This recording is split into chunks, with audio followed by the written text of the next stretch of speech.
سب دیکھنے اور سننے والوں کی خدمت میں محبت بھرا سلام۔ عبدالقیوم صاحب ہمارے ساتھ ہے۔ کل لوگ پوچھ رہے تھے عبدالقیوم صاحب آج تک پروگراموں میں نہیں آ رہے، میں بھی تھوڑا مصروف تھا یہاں پہ۔ محسن نقوی کا بیان آیا اور سر ذرا مختصر جوابات دیجیے گا۔ محسن نقوی سے کس نے کہا کہ یہ بیان دو؟ کیا کوئی نئی کھچڑی پکانے کا پروگرام بن گیا؟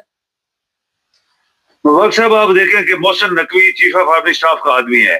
چیف آف آرمی اسٹاف کے خلاف جو مولانا فضل الرحمان نے جو اتنے اسٹرانگ اور اگریسو بیان دیے ہیں، آج بھی دیے، کل بھی دیے، پرسوں بھی دیا، تو وہ ان کو پتہ لگ گیا ہے کہ یہ ہمارا جو قتل و غارت اور ظلم و ستم کا جو ہم ایک پروگرام لے کے آئے تھے جس میں پی ٹی آئی کا چیف اور یعنی سربراہ اور سارے لوگ اندر ہیں، تو وہ تو ابھی نہیں چلنے والا، کیونکہ ابھی کوئی بندہ تو بولا ہے نا، اور اس نے بڑی سخت وارننگ دی ہے کہ تم ریزائن کرو، وردی اتارو، ورنہ 14 سال کم از کم میں تمہیں جیل بھجواؤں گا۔ یہ ابھی تب اس کی آواز نکلی، یہ خود جعلی آدمی ہے، یہ چیف منسٹر بنا، اس نے قتل غارت کروائی، یہ کوئی سیاسی آدمی نہیں ہے، یہ منسٹر آف انٹیریئر کی پوسٹ، اتنی بڑی امپورٹنٹ پوسٹ کس نے اس کو دی ہے؟ یہ چیف آف آرمی اسٹاف نے دی ہے، اور چیف آف آرمی اسٹاف لمبی ایک حکومت کرنے کے ایوب خان کی طرح خواب دیکھ رہا تھا، اور ابھی ان کا چکنا چور ہو گیا ہے سارا یہ کام، اور یہ آ کے بکا ہے، اس کو کہتے ہیں بکنا۔ آپ دیکھیں کہ وہ چائنیز پروفیسر کی جو باتیں ہیں وہ صحیح چل رہی ہیں، وہ اس نے کل بھی ایک بیان دیا ہے، اس نے بولا جو جو وقت اترتا جا رہا ہے پاکستان کولیپس ہونے جا رہا ہے، کیونکہ ہم دنیا کو دیکھتے ہیں اور پاکستان کے حالات کو دیکھتے ہیں، پاکستان ابھی 3 سے 2 نمبر پہ آ گیا، یہ جلدی کولیپس ہو جائے گا۔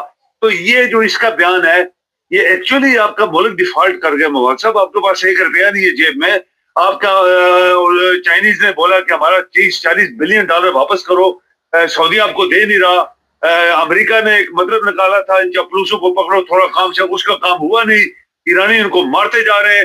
تو یہ ساری چیزیں ان کو نظر آ گئی ہے کہ ابھی بلیک نائٹ جسے کہتے ہیں، ابھی ان کے آگے سامنے اندھیرا ہے، تو یہ اس کو پھر اسی چیف آف آرمی صاحب نے بولا اگر تو تھوڑا سا پک تاکہ یہ حالات خراب ہے، تو پہلے کدھر تھے بھائی؟ تم کس لیے آیا تھا یہاں پہ؟ چیف آف آرمی اسٹاف کیوں 3 سال کے بعد ریزائن نہیں ہوا؟ کیوں اس نے ریٹائرمنٹ نہیں لی؟ تو یہ مبارک صاحب، یہ اصل میں آپ کے ملک کے حالات ایسے ہو گئے ہیں کہ یہ کولیپس کرنے والا ہے۔ چائنیز پروفیسر بار بار ہمیں وارننگ دے رہا ہے، اور آپ کے پاس پیسہ نہیں ہے، آپ کا ملک کولیپس کر گیا، ایکچولی وہ ڈیفالٹ ہو گیا ہے۔ تو اس کے منہ سے یہ جو نکلا ہے، یہ گند جو نکلا ہے، یہ اسی گند کا حصہ ہے، اور اس کو کس نے لگایا، کیسی بات اس نے کرنی، زرداری، آرام خور، یہ سارے آرام خور، اللہ کرے کوئی انقلاب آئے، کون آئے گا؟ لوگ کہتے ہیں لوگوں کو قومیں نکلتی ہے باہر، آپ کی قوم مردہ ہے مبارک صاحب۔ اچھا سر، یہ آپ اس کو پتا چلا کہ 76 سال سے ہم کوشش کر رہے ہیں، وجہ یہی ہے کہ خزانے میں اب پیسے نہیں ہیں، اور لڑائی یہاں سے شروع ہوئی آپس میں۔ اب اس گورنمنٹ کو چلتا کرنے کا پروگرام ہے، کوئی فوجی سسٹم لانے کی کوشش کی جائے گی؟ کبھی بھی نہیں۔ ابھی آپ دیکھیں کہ یہ اچھا ہوا مبارک صاحب، دیکھیں کبھی کہتے ہیں کسی غلط بندے سے اچھا کام ہو جاتا ہے۔ فضل الرحمان کو ہم شروع ہی سے جو بھی ہم کرتے تھے اس کے خلاف باتیں کی، اور باتیں بھی صحیح تھی، لیکن اگر وہ اچھل گیا ہے، اگر وہ اس کے دماغ میں آ گئی بات کہ یہ بندہ پاکستان پورا ڈبو دے گا یا پورا پاکستان پہ قبضہ کرے گا، اور اس کے بیانات اتنے سخت آئے کہ میرے خیال میں آج تک کسی بھی شخص نے بیانات ایسے نہیں دیے، اور اس سے یہ ڈرے ہیں۔ ابھی کشمیر میں قتل و غارت، بلوچستان میں قتل و غارت، پٹھانوں کے صوبوں میں قتل و غارت، سندھ پنجاب کے اندر لوگوں کو، غریبوں کو نہ نمازیں پڑھنے دی جا رہی، نہ کچھ نہیں، وہاں پہ بھی ظلم و ستم۔ تو یہ ساری باتیں فضل الرحمان کے کور کر گئی ہیں۔ آپ کے سارے لوگ آرام خور لوگ خاموش بیٹھے ہیں، چور چکے خاموش ہیں، تو یہ ڈرے ہیں، ابھی ڈرے ہیں۔ میں آپ کو بتاؤں، یہ چیف آف آرمی صاحب ڈر گیا ابھی کہ یہ کہیں ایسا نہ ہو کہ فوج کے اندر کوئی انقلاب آ جائے اور ہمیں پکڑ کے تو ساری زندگی جیلوں میں گھسیٹ دیں۔ یہ ابھی جو بولا، اس کا کوئی پہلی بات یہ ہے کہ اس کی وقت کیا ہے مبارک صاحب؟ ایک منسٹر نہیں، مگر یہ بیان تو دلوایا گیا نا، یہ بیان تو یہ اپنی تو اوقات اس کی نہیں ہے، مگر اس کو کہا گیا یہ بیان دے۔ اب جو بات آپ نے کی کہ فوج میں کوئی اختلافات پیدا ہو جاتے ہیں، کوئی جنرل ہے اس کو بھی پتہ چل جاتا ہے، اور کوئی ایسا سسٹم بن جاتا ہے کہ وہاں پہ انقلاب آ جائے، تو وجہ تو یہی ہے جو مین کے کھانے پینے کا بھوک پڑ گئی ہے وہاں پہ، اور لڑائی شروع ہو گئی ہے، اور شہباز شریف کی گورنمنٹ کو بھی چلتا کرنے کا پروگرام بن گیا۔ یہ تو مبارک صاحب آپ دیکھیں، فوج کے 6 سینئر جنرلز یعنی آپ پاکستان بننے سے بعد جتنے چیف آف آرمی اسٹاف بنے 8-10 جنرل کو گھر بھیجا. کیوں؟ کیا وہ گھاس کاٹ رہے تھے؟ قابل ترین لوگ پاکستان میں آنے ہی نہیں دے رہے. مبارک صاحب یہ ہمیں بہت دفعہ بات کی ہے. جو لائق لوگ ہیں جو کو چلاتے ہیں ان کو ہٹا دیا جاتا ہے. آج پھر ایک نالائق ترین چیف آف آرمی اسٹاف بیٹھا ہے, نالائق ترین آرام خور کرپٹ صدر وزیر اعظم ہے, اس کی پوری ٹولہ ہے, گینگ آف تھیوز, ایک گینگسٹر بیٹھے ہیں. اور یہ بھی گینگ اسی گینگ کا ایک حصہ ہے. ایک منسٹر بٹیر جو ایک جرنلسٹ ہے وہ چیف منسٹر بنایا گیا, قتل و غارت ہوئی, منسٹر بٹیر بنائے, قتل و غارت کروا رہا ہے, چاہے وہ کشمیر ہے چاہے بلوچستان ہے کدھر ہے. تو اب ان کی کرسی خطرے میں ہے, فوج میں بغاوت ہو سکتی ہے. کیوں 6 جنرل کو گھر بھیجا گیا بھائی؟ کیوں نالائق آدمی تھے کیا وہ؟ تو سب سے زیادہ لائق ہے بھائی, ماسٹر کا لڑکا جو جعلی طریقے سے پی ایم اے کا کورس سے ہٹ کے جعلی ایک کورس میں گیا, وہاں پاس ہوا. اس کو انہوں نے بولا یہ بہت بڑا ڈسکیٹر ہے مبارک صاحب. تو یہ بندہ آج پاکستان کو چلانے کے خواب دیکھ رہا ہے, فیلڈ مارشل غلط بنا ہوا ہے. تو یہ اس کا ایک چمچہ ہے, ایک کرچھا ہے, ایک اس کا ٹوٹ ہے. اس نے گھر کا بندہ رکھا ہوا ہے.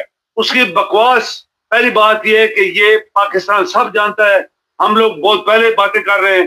تو اس کے بکواس, اس کی اپنی کرسی, اس کے چاچے کی کرسی اور اس کے ٹوٹ جو آرام خور پاکستان میں حکمران کی کرسی خطرے میں ہے ابھی.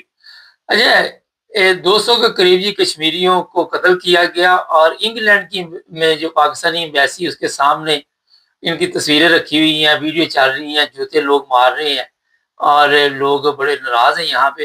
مگر یہ بتائیے کہ فضل الرحمان یہ نہ ہو کہ پھر پیچھے ہٹ جائے اور دوبارہ اس کو خریدنے کی تو کوشش کی جا رہی ہوگی اس وقت فضل الرحمان کو. فضل الرحمان نے 3-4 بیان دیے ہیں کہ مجھے بڑی دھمکی شمکی ماری جا رہی ہیں آئی ایس آئی کے تھرو, ایم آئی کے تھرو. اور اس نے بولا یاد رکھو کہ میں ابھی تمہاری کوئی دھمکی شمکی نہیں ماننے والا, نہ میں ڈرنے والا ہوں اور نہ میری پارٹی ڈرنے والی ہے. آپ کو پتہ ہے مبارک صاحب, اس نے کم سے کم 1 لاکھ بندہ اس نے تو پہلے بنا کے رکھے ہوئے فوجی اپنے. یہ میں آپ کو بہت ایک پہلے پروگرام میں, آج سے کچھ سال پہلے ہم نے پروگرام کیا تھا, میں نے آپ کو بتایا تھا کہ وہ جو اسامہ بن لادن ہے اس کے ساتھ جو بندے پہاڑوں پہ گھوم رہے تھے وہی وردی ان کی, یہ جو فضل الرحمان کے بندے وہی وردی یہ پہن کے اس کے ساتھ گھوم رہے ہیں. یہ اسی کے بندے تھے, اس کو بھی پروٹیکٹ کر رہے تھے. اسی کے بندے ہیں جو واپس آتے ہیں ادھر ٹیررسٹ اٹیک کرتے ہیں. ایکچولی ٹیررسٹ اٹیک کرتے ہیں وہ اس فوج کو ڈرانے کے لیے, یہ جو چیف آف آرمی اسٹاف ہے فوجیوں کو مارنے کے لیے, یہ خود کروا رہا تھا.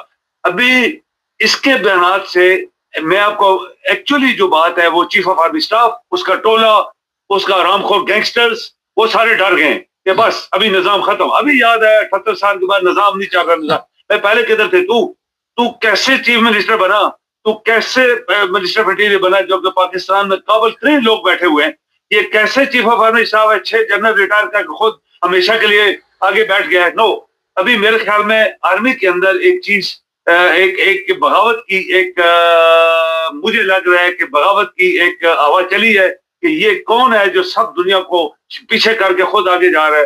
حالانکہ یہ نالائق ترین آدمی تھا, یہ کوئی اس کی فیملی بیک گراؤنڈ نہیں ہے, تو اس کے یہ ڈر گئے. ابھی مجھے یقین ہے کہ فضل الرحمان نے اچھا کام کیا ہے, جو سخت بیانات دیے ہیں اور ابھی بھی دے رہا ہے وہ ڈرنا, اس نے بولا ڈرنا شرنا نہیں, تمہاری آئی ایس آئی ایم آئی مجھے روز دھمکیاں مارتی ہے, میں ڈرنے والا نہیں ہوں, میں تم لوگوں کو اکھاڑ کے پھینکوں گا. آج اس کا بیان آپ پڑھیں, اس نے بولا تم وردی اتارو فوراً, chief of army staff uniform کو پھینکو اور تمہیں کم از کم 14 سال میں جیل ڈلواؤں گا. یہ بیانات ہیں جس کی وجہ سے یہ شخص بقا ہے آج. جی بہت شکریہ سر.